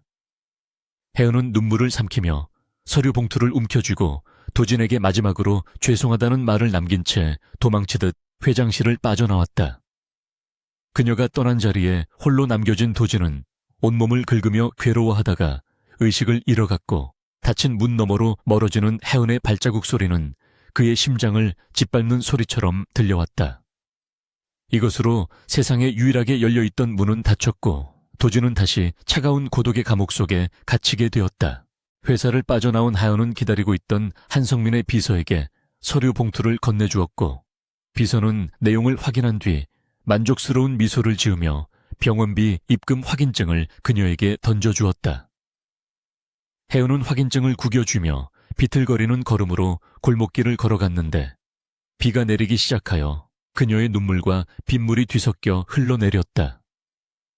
그녀는 어머니를 살렸다는 안도감보다는 도진을 지옥으로 밀어넣었다는 죄책감 때문에 숨을 쉴 수가 없었고, 버쇼 자신의 손을 내려다보며 혐오감을 느꼈다. 해운은 공중전화 부스에 들어가 웅크리고 앉아 소리 죽여 오열했고, 빗소리는 그녀의 울음소리를 묻어주려는 듯 더욱 거세게 쏟아져 내렸다. 그녀는 자신이 한 행동이 도진을 보호하기 위해 문서를 바꿔치기 한 것이었다 할지라도 그에게 씻을 수 없는 상처를 주었다는 사실을 뼈저리게 후회했다. 다음날 아침 아름그룹은 발칵 뒤집혔는데, 회장실에서 기밀 서류가 도난당했다는 소문과 함께 강도진 회장이 위독한 상태로 발견되어 병원으로 긴급 이송되었다는 뉴스가 터졌기 때문이었다. 한성민은 이 혼란을 틈타 긴급 이사회를 소집했고, 도진의 건강 악화와 경영 능력 부재를 이유로 회장직 직무 정지 안건을 상정했다. 그는 해운이 가져온 서류를 증거로 내세우며 도진이 회사의 공금을 횡령하고 비자금을 조성했다는 조작된 사실을 언론에 유포하기 시작했다. 이사들은 성민의 치밀한 공작에 휘말려 동요했고, 도진을 옹호하던 소수의 임원들조차 명확한 증거 앞에서는 입을 다물 수밖에 없었다. 성민은 회의실 상석에 앉아 회심의 미소를 지으며 자신의 시대가 도래했음을 확신했다. 병원 VIP 병동의 중환자실에 누워있는 도진은 산소호흡기에 의지한 채 사경을 헤매고 있었고, 전신을 뒤덮은 발찌는 좀처럼 가라앉지 않았다. 박 실장은 도진의 곁을 지키며 눈물을 흘렸고, 의사들은 알레르기 반응이 시민성 쇼크와 결합되어 생명이 위독할 수도 있다는 비관적인 소견을 내놓았다. 도진은 무의식 속에서도 해운의 이름을 부르며 괴로워했고, 꿈속에서 그녀가 내민 손을 잡으려 할 때마다 손이 불타 없어지는 악몽을 반복해서 꾸고 있었다. 그는 깨어나고 싶지 않았는데, 눈을 뜨면 마주해야 할 현실이 너무나 고통스럽고 잔혹하다는 것을 알고 있었기 때문이었다. 도진의 무너진 마음은 그 어떤 약물로도 치료할 수 없는 깊은 상처를 입고 있었다. 한편 하연은 어머니의 수술이 성공적으로 끝났다는 소식을 들었지만 전혀 기쁘지 않았고, 멍하니 병원 대기실 TV에 나오는 도진의 뉴스를 바라보고 있었다. 화면 속에서 한성민은 정의의 사도인 척 인터뷰를 하며 도진을 부도덕한 경영자로 매도하고 있었고, 해운은 주먹을 꽉 쥐며 분노를 느꼈다. 그녀는 자신이 바꿔치기한 서류는 진짜가 아니라 가짜 장부였음에도 불구하고 성민이 어떻게 저토록 당당할 수 있는지 의문을 가졌다. 해운은 곰곰이 생각한 끝에 성민이 이미 가짜 서류임을 눈치채고도 그것을 이용해 도진을 몰락시키려 한다는 사실을 깨달았다. 그녀는 자신이 이용당했을 뿐만 아니라 도진을 지키기는커녕 그를 파멸의 구렁텅이로 몰아넣는 도구로 전락했다는 사실에 치를 떨었다. 해운은 더 이상 숨어 있을 수만은 없다고 판단하고 병원을 나서려 했으나 병원 입구에는 낯선 검은 양복의 사내들이 진을 치고 있었다. 성민은 혜연이 가짜 서류를 넘긴 것을 확인하자마자 그녀가 이중첩자 노릇을 했다고 판단하여 그녀를 제거하기 위해 사람들을 보낸 것이었다. 혜연은 본능적으로 위험을 감지하고 비상구 쪽으로 몸을 돌렸으나 그곳에도 이미 성민의 부하들이 기다리고 있었다. 그녀는 유도 기술을 이용해 한 명을 제압하고 도망치려 했지만 수적인 열세에 밀려 결국 덩치 큰 사내들에게 포위되고 말았다. 혜연은 거칠게 저항했지만 누군가가 뒤에서 휘두른 몽둥이에 머리를 맞고 정신을 잃으며 쓰러졌다. 도진이 의식을 되찾은 것은 그로부터 이틀이 지난 후였는데 그는 눈을 뜨자마자 자신의 곁에 박 실장만이 있다는 사실에 씁쓸함을 느꼈다. 박 실장은 도진에게 현재 회사의 상황과 한성민의 계략에 대해 보고하며 혜연이 가져간 서류가 사실은 조작된 가짜였다는 점이 뒤늦게 밝혀졌다고 전했다. 도진은 그 말을 듣고 멍해졌는데 혜연이 자신을 배신한 것이 아니라 오히려 자신을 지키기 위해 위험을 무릅쓰고 성민을 속이려 했다는 사실을 깨달았기 때문이었다. 그는 혜연을 오해하고 내쫓았던 자신의 어리석음을 자책하며 가슴을 쥐어뜯었고 당장 그녀를 찾아야 한다고 소리쳤다. 하지만 박 실장은 침통한 표정으로 하연이 어머니 병원에서 실종되었다는 소식을 전했다. 도진은 링거 바늘을 거칠게 뽑아내며 침대에서 일어났고 박 실장은 아직 몸이 회복되지 않았다며 그를 말렸으나 도진의 눈빛은 광기로 번들거리고 있었다. 그는 자신의 몸 상태 따위는 중요하지 않았고 오직 혜연을 구해야 한다는 일념 하나로 정신을 지탱하고 있었다. 도진은 성민이 혜연을 납치했을 것이라 확신하고 즉시 경호팀을 소집하라고 명령했으며 자신의 모든 자산과 인맥을 동원해 성민의 은신처를 찾기 시작했다. 그는 알레르기 약을 한 움큼 입에 털어넣으며 거울 속에 비친 창백한 자신에게 맹세했다. 이번에는 절대 그녀의 손을 놓지 않겠다고. 설령 그 손을 잡고 지옥불에 뛰어드는 한이 있더라도 반드시 그녀를 구해내겠다고 다짐했다. 성민의 별장은 인적이 드문 산속 깊은 곳에 위치해 있었는데 그곳의 지하 창고에는 혜연이 의자에 묶인 채 갇혀 있었다. 그녀의 얼굴은 구타로 인해 멍이 들어 있었고 입술은 터져 있었지만 눈빛만은 여전히 꺾이지 않은 채 성민을 노려보고 있었다. 성민은 혜연의 턱을 움켜쥐며 진짜 장부가 어디 있냐고 추궁했지만 혜연은 비웃음을 날리며 도진에게 절대 이길 수 없을 것이라고 쏘아붙였다. 성민은 분노하여 혜연의 뺨을 때리고는 부하들에게 오늘 밤 안에 처리하라고 지시하며 창고를 나갔다. 혜연은 어둠 속에 남겨져 희미해지는 의식 속에서 도진의 얼굴을 떠올렸고 그가 자신 때문에 다치지 않기를 간절히 기도했다. 도진의 차는 빗길을 뚫고 무서운 속도로 질주하고 있었고 조수석에 앉은 박 실장은 실시간으로 들어오는 위치 추적 정보를 도진에게 전달했다. 도진은 핸들을 꽉 쥐고 있었는데 장갑을 끼지 않은 그의 손은 하얗게 질려 있었지만 더 이상 두려움은 느껴지지 않았다. 그는 혜연이 자신에게 주었던 용기와 사랑이 자신을 강하게 만들었음을 깨달았고 이제는 자신이 그녀에게 그 사랑을 돌려줄 차례라고 생각했다. 멀리 어둠 속에서 성민의 별장 불빛이 보이기 시작했고 도진의 눈동자에는 사냥감을 노리는 맹수의 본능이 되살아나고 있었다.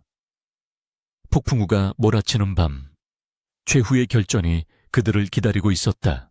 폭풍우가 몰아치는 밤하늘 아래 강도진의 세단은 빗물을 튀기며 미친 듯이 질주했고 그의 눈동자는 전조등 불빛보다 더 뜨겁게 타오르고 있었다. 박 실장이 건네준 태블릿 화면 속의 붉은 점은 한성민의 개인 별장을 가리키고 있었는데 그곳은 인적이 드물고 험준한 산속에 위치해 있어 평소라면 접근조차 쉽지 않은 곳이었다. 도진은 핸들을 쥔 손에 피가 통하지 않을 정도로 힘을 주었고 머릿속에는 오직 이하연을 구해야 한다는 생각 외에는 아무것도 들어있지 않았다. 그는 과거 납치되었던 트라우마로 인해 어두운 곳과 폐쇄된 공간에 대한 본능적인 공포를 가지고 있었지만 혜은이 겪고 있을 고통을 생각하면 자신의 두려움 따위는 사치에 불과했다. 차가 별장의 철제 대문을 들이받고 거칠게 멈춰서자 도진은 우산도 쓰지 않은 채 폭우 속으로 몸을 던졌다. 별장 입구에는 성민이 고용한 사설, 경비원들이 지키고 있었으나 도진의 뒤를 따라 도착한 경호팀 차량에서 요원들이 쏟아져 나오며 순식간에 난투극이 벌어졌다. 빗속에서 고함 소리와 주먹이 오가는 타격음이 뒤섞여 아수라장이 되었지만 도진은 그들을 뒤로 한 채 망설임 없이 별장 안으로 뛰어 들어갔다. 박 실장이 도진을 엄호하기 위해 따라붙으려 했으나 몰려드는 적들을 막아내느라 발이 묶였고 도진은 홀로 어두컴컴한 복도를 질주해야 했다. 눅눅한 곰팡이 냄새와 비릿한 쇠 냄새가 코를 찔러왔고 도진의 심장은 터질 듯이 박동했지만 그는 벽을 짚어가며 지하 창고로 이어지는 계단을 찾아 내려갔다. 그의 하얀 셔츠는 빗물과 진흙으로 엉망이 되었지만 지금 그에게 중요한 것은 품위가 아니라 속도였다. 지하 창고의 육중한 철문 앞에 도달한 도진은 잠시 호흡을 가다듬을 새도 없이 소화기를 들어 문고리를 내려쳤고 몇 번의 굉음 끝에 문이 열렸다. 창고 안은 희미한 전등 하나만이 깜빡거리고 있었고 그 아래 의자에 묶여있는 하연의 모습이 도진의 시야에 들어왔다. 하연은 고개를 떨군 채 축 늘어져 있었고 헝클어진 머리카락 사이로 보이는 얼굴은 멍과 상처로 얼룩져 있어 도진의 가슴을 갈갈이 찢어 놓았다. 도진이 비명에 가까운 목소리로 혜은의 이름을 부르며 달려가려던 순간 어둠 속에서 한성민이 천천히 걸어 나오며 도진의 앞을 가로막았다. 성민의 손에는 날카로운 잭나이프가 들려 있었고 그는 도진의 처참한 몰골을 보며 비릿한 조소를 날렸다. 성민은 도진에게 네가 여기까지 올 줄은 몰랐다며 비아냥거렸고 여자를 만지지도 못하는 병신이 무슨 구로 왔냐고 모욕적인 언사를 퍼부었다. 그는 칼끝을 혜은의 목에 겨누며 도진에게 한 발자국만 더 움직이면 그어버리겠다고 협박했고 도진은 그 자리에 얼어붙을 수밖에 없었다. 혜은은 도진의 목소리에 겨우 의식을 차리고 눈을 떴지만 도진이 위험에 처한 것을 보고 도망치라고 소리치려 했으나 입이 재갈로 물려있어 신음소리만 흘러나왔다. 도진은 성민을 노려보며 원하는 것은 다 줄 테니 혜은을 놔주라고 애원했지만 성민은 이미 이성을 잃은 상태였고 도진을 완전히 파멸시키는 것만이 목적이었다. 성민은 도진의 약점을 이용해 그를 괴롭히기 위해 하은의 뺨을 칼등으로 툭툭 치며 도진의 공포심을 자극했다. 도진은 혜은이 고통받는 모습을 보며 머릿속에서 끊어지는 듯한 소리를 들었고 그 순간 평생 그를 옥죄어왔던 알레르기에 대한 공포가 분노에 의해 집어삼켜졌다. 그는 죽음보다 더 무서운 것은 혜은을 잃는 것이라는 사실을 깨달았고 자신의 몸이 불타 없어지는 한이 있더라도 그녀를 구하겠다고 결심했다. 도진은 성민이 방심한 틈을 타 짐승처럼 포효하며 그에게 달려들었고 예상치 못한 도진의 방역에 성민은 뒤로 넘어지며 칼을 놓쳤다. 도진은 성민의 위에 올라타 주먹을 휘둘렀는데 평소 운동과는 거리가 멀었던 그였지만 절박함이 만들어낸 괴력은 상상을 초월했다. 성민도 지지 않고 방역하여 도진의 얼굴을 가격했고 두 사람은 진흙탕 싸움을 하듯 바닥을 뒹굴며 처절하게 엉겨 붙었다. 몸싸움 도중 성민이 밀려나면서 구석에 있던 등유 난로를 발로 차 넘어뜨렸고 흘러나온 기름에 불이 붙으며 순식간에 창고 안으로 화염이 번지기 시작했다.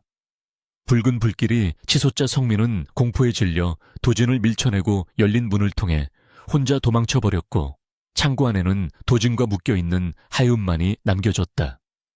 도진은 피투성이가 된 얼굴을 닦을 생각도 하지 않고 불길을 뚫고 혜은에게 달려가 그녀를 묶고 있는 밧줄을 풀기 시작했다. 매듭이 너무 단단해 잘 풀리지 않자 도진은 손가락이 찢어지는 고통을 감수하며 맨손으로 거칠게 줄을 잡아당겼다. 뜨거운 열기와 연기 때문에 숨을 쉬기조차 힘들었지만 도진의 눈은 오직 혜은에게만 고정되어 있었다.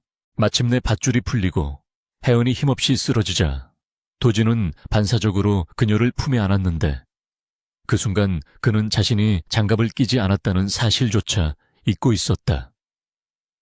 혜은의 찢어진 옷 사이로 드러난 맨살이 도진의 피부에 닿았지만 기적처럼 아무런 발작도 일어나지 않았고 오히려 그녀의 천은 도진에게 무한한 용기를 불어넣어 주었다. 도진은 혜은의 재갈을 풀어주었고 혜은은 기침을 토해내며 도진의 가슴에 얼굴을 묻고 흐느꼈다. 도진은 괜찮다고 속삭이며 그녀를 안심시켰지만 불길은 점점 거세져 출구를 막아가고 있었고 천장의 구조물들이 굉음을 내며 무너져 내리기 시작했다. 두 사람은 서로를 의지하며 비틀거리며 일어섰고 도진은 자신의 재킷을 벗어 혜은의 머리를 감싸주었다. 출구가 화염으로 막히자 도진은 주변을 둘러보다가 높게 달린 환기용 창문을 발견했고 그곳이 유일한 탈출구임을 직감했다. 그는 혜은을 부축하여 창문 아래로 이동했고 나무 상자들을 쌓아 발판을 만들었지만 혜은은 부상으로 인해 혼자 힘으로 올라갈 수 없는 상태였다. 도진은 혜은을 먼저 들어 올려 창문 밖으로 내보내려 했으나 혜은은 도진을 두고 혼자 갈 수 없다며 고개를 저으며 거부했다.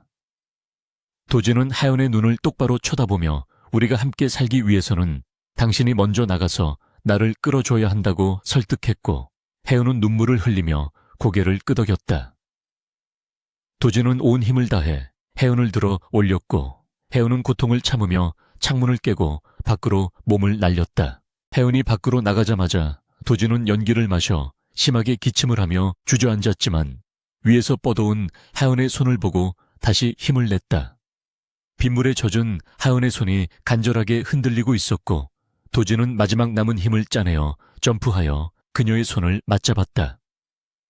두 사람의 손이 맞닿는 순간 강한 전류가 흐르는 듯한 전율이 느껴졌고 혜은은 젖먹던 힘까지 다해 도진을 끌어올렸다. 도진이 창문 틈을 빠져나와 젖은 풀밭으로 굴러떨어지는 순간 뒤에서 굉음과 함께 창고가 무너져 내리며 거대한 불기둥이 솟구쳤다. 그들은 간발의 차이로 죽음의 문턱에서 살아 돌아왔고 쏟아지는 폭우가 그들의 뜨거운 몸을 식혀주었다. 진흙탕 속에 나란히 누운 두 사람은 거친 숨을 몰아쉬며 서로의 얼굴을 확인했는데 빗물에 씻겨 내려가는 그들의 얼굴에는 살아남았다는 안도감이 서려 있었다. 도진은 떨리는 손으로 혜은의 뺨을 어루만졌고 그녀의 피부가 닿는 감촉이 고통이 아닌 환희로 다가오는 것을 느끼며 눈물을 흘렸다. 그는 이제 더 이상 알레르기 환자가 아니었으며 사랑하는 여자를 지켜낸 한 명의 온전한 남자가 되어 있었다. 혜은은 도진의 손을 잡고 자신의 볼에 비비며 미안하고 고맙다는 말을 반복했고 도진은 그런 그녀를 말없이 끌어안았다. 빗소리는 마치 그들의 재회를 축복하는 연주처럼 들렸고 세상의 모든 소음이 차단된 채 오직 두 사람만이 존재하는 것 같았다. 멀리서 경찰차의 사이렌 소리가 들려오고 박 실장과 구조대원들이 뛰어오는 모습이 보였지만 도진은 혜은을 놓아주지 않았다. 구급대원들이 다가와 두 사람을 떼어놓으려 하자 도진은 으르렁거리듯 거부하며 자신이 직접 그녀를 데리고 가겠다고 고집을 부렸다. 결국 도진은 들것에 실리는 혜은의 손을 끝까지 놓지 않은 채 함께 구급차에 올랐고 박 실장은 그런 도진의 모습을 보며 안도의 한숨을 내쉬었다. 한성민은 숲속을 헤매다 경찰에게 체포되어 끌려가면서도 발악을 했지만 도진의 귀에는 아무것도 들리지 않았다. 그에게는 지금 자신의 손을 맞잡고 있는 혜은의 온기만이 세상의 전부였다. 구급차 안에서 응급조치를 받는 동안에도 도진과 혜은은 서로를 바라보는 시선을 떼지 않았고 그 눈빛 속에는 수만 가지의 말보다 더 깊은 감정이 담겨 있었다. 도진은 하연의 멍든 손목에 입을 맞추며 다시는 당신을 혼자 두지 않겠다고 맹세했고, 하연은 희미한 미소를 지으며 고개를 끄덕였다. 긴장이 풀리자 도진에게도 급격한 피로가 몰려왔고, 그는 혜은의 손을 깍지 껴잡은 채 서서히 눈을 감았다. 의식은 흐려져 갔지만 맞잡은 손에서 느껴지는 맥박 소리는 그 어느 때보다 선명하고 강렬하게 그의 심장을 두드리고 있었다. 비로소 길고 길었던 고독의 밤이 끝나고 새로운 새벽이 밝아오고 있었다. 병원 VIP 병동의 창문을 통해 쏟아지는 따스한 아침 햇살이 강도진의 눈꺼풀을 간지럽혔고, 그는 긴 잠에서 깨어나 천천히 눈을 떴다. 코끝을 맴도는 것은 지겨운 소독약 냄새가 아니라 침대 옆에 놓인 화병에서 풍기는 은은한 프리지어 향기였고, 그 향기는 그에게 살아있다는 감각을 생생하게 일깨워 주었다. 도진은 고개를 돌려 침대 옆 간이 침대에서 웅크리고 잠든 이하은을 바라보았는데, 그녀의 손은 잠결에도 도진의 환자복 소매를 꽉 쥐고 있었다. 그는 조심스럽게 자신의 손을 들어 올려보았는데, 며칠 전까지만 해도 화상처럼 붉게 부어올랐던 피부는 언제 그랬냐는 듯 깨끗하고 매끄러운 원래의 상태로 돌아와 있었다. 도진은 믿기지 않는 표정으로 자신의 손가락을 굽혔다 펴보며 깊은 숨을 들이마셨고, 가슴을 짓누르던 답답한 통증이 완전히 사라졌음을 느꼈다. 도진은 홀린 듯 손을 뻗어 잠든 하은의 헝클어진 머리카락을 조심스럽게 넘겨주었는데, 손끝에 닿는 그녀의 이마는 따뜻하고 부드러웠다. 과거에는 상상조차 할 수 없었던 맨살의 접촉이었지만 이제는 아무런 거부 반응도 일어나지 않았고, 오히려 심장이 벅차오르는 행복감만이 가득 찼다.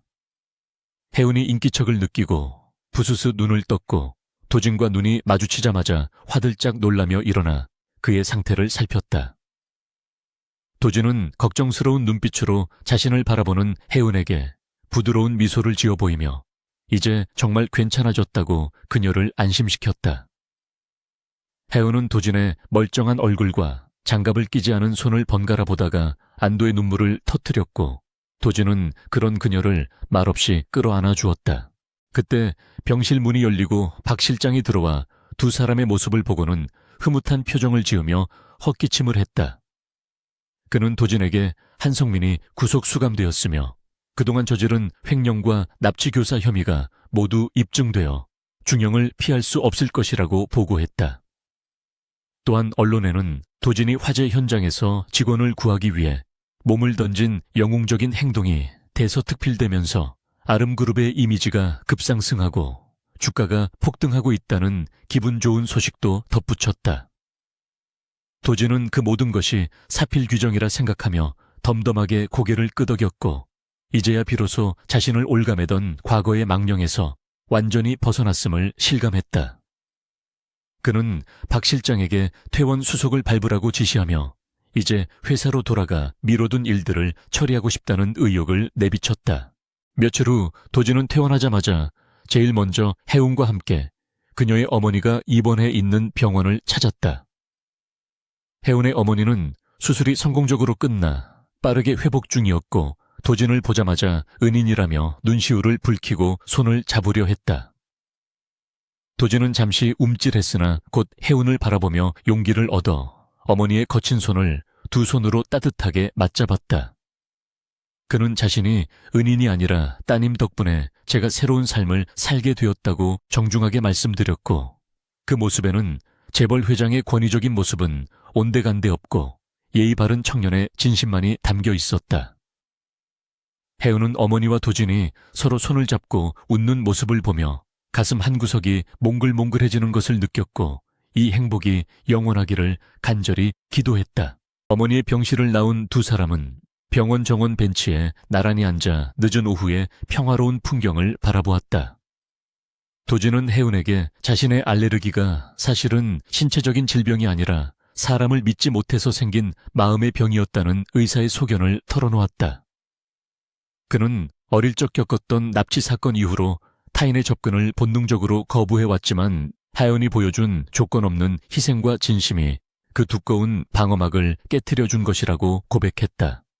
혜은은 도진의 손을 잡으며 자신도 회장님 덕분에 벼랑 끝에서 벗어날 수 있었다고 말하며 서로가 서로에게 구원자였음을 확인했다.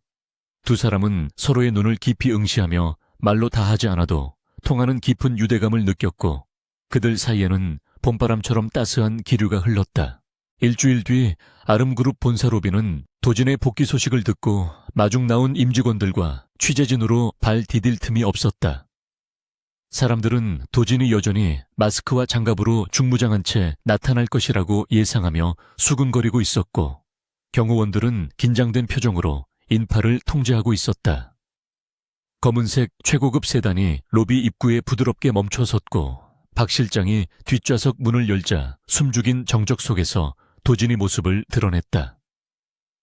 사람들의 예상과 달리 도진은 장갑을 끼지 않은 맨손이었고 답답해 보이던 마스크도 착용하지 않은 채 당당하고 환한 표정으로 차에서 내렸다. 수많은 카메라 플래시가 터지며 질문 공세가 쏟아졌지만 도진은 미소를 잃지 않고 여유롭게 손을 들어 인사했다. 도진은 차 안쪽을 향해 손을 내밀었고 곧이어 세련된 정장 차림의 하은이 그의 손을 잡고 차에서 내렸다. 두 사람이 손을 꼭 잡고 나란히 서자 로비에 모인 사람들은 놀라움에 입을 다물지 못했고 여기저기서 탄성이 터져나왔다. 여성 기피증으로 유명했던 회장이 젊은 여성과 공개적으로 스킨십을 하며 등장한 것은 그야말로 충격적인 사건이었기 때문이었다. 도진은 주변의 시선을 전혀 의식하지 않은 채 혜은의 손을 더욱 단단히 움켜쥐었고 혜은 또한 도진의 곁에서 당당하게 고개를 들고 미소를 지었다. 두 사람은 마치 레드카펫을 걷는 영화 속 주인공처럼 로비를 가로질러 걸어갔고 그들의 발걸음에는 망설임이나 두려움이 전혀 느껴지지 않았다. 엘리베이터 앞에 선 도진은 직원들을 향해 잠시 멈춰 서서 부드럽지만 힘있는 목소리로 짧은 연설을 시작했다. 그는 그동안 자신의 건강 문제로 염려를 끼쳐드려 죄송하다는 사과와 함께 앞으로는 더욱 건강하고 열린 경영으로 보답하겠다는 포부를 밝혔다. 그리고 옆에 있는 혜연을 소개하며 그녀는 자신의 생명의 은인이자 앞으로 평생을 함께할 동반자라고 공식적으로 선언했다. 직원들은 잠시 멍하니 있다가 우레와 같은 박수와 환호를 보냈고 혜연은 부끄러워 얼굴을 붉혔지만 도진은 그녀를 사랑스럽게 바라보며 어깨를 감싸 안았다. 그것은 단순한 복귀 신고식이 아니라 도진이 세상 밖으로 나와 사람들과 소통을 시작하겠다는 신호탄과도 같았다. 집무실로 돌아온 도진은 책상 위에 놓여있던 멸균 장갑과 소독제들을 모두 쓰레기통에 쓸어 담아 버렸다. 그는 이제 더 이상 자신을 가두는 벽이 필요 없음을 선언하며 창문을 활짝 열어 젖혔고 신선한 바깥 공기가 집무실 안을 가득 채웠다.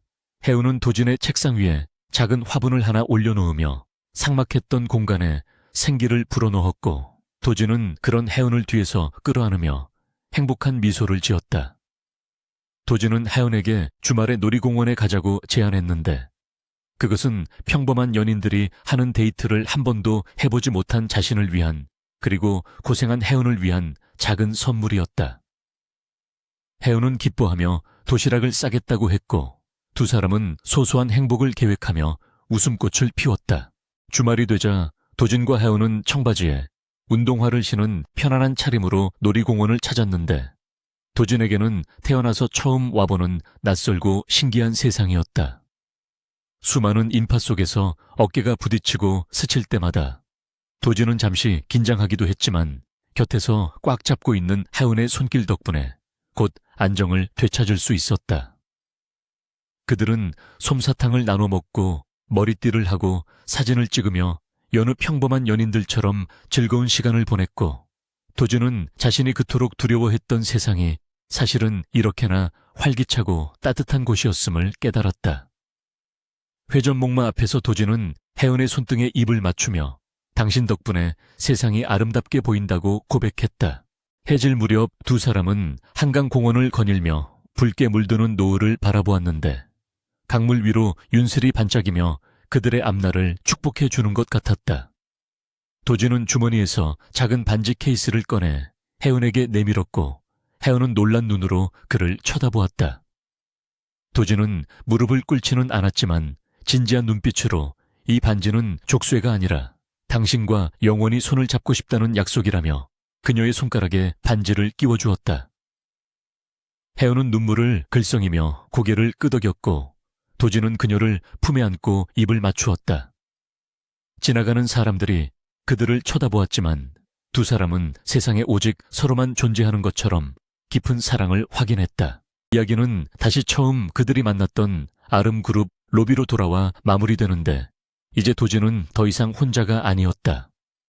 그는 출근길마다 로비에서 직원들과 악수를 나누며 인사를 건넸고 그의 곁에는 항상 비서실장이 된 혜은이 든든하게 자리를 지키고 있었다. 도진의 알레르기는 의학계에서도 기적적인 치유 사례로 보고되었지만 도진은 그것이 기적이 아니라 사랑의 힘이라고 믿었다.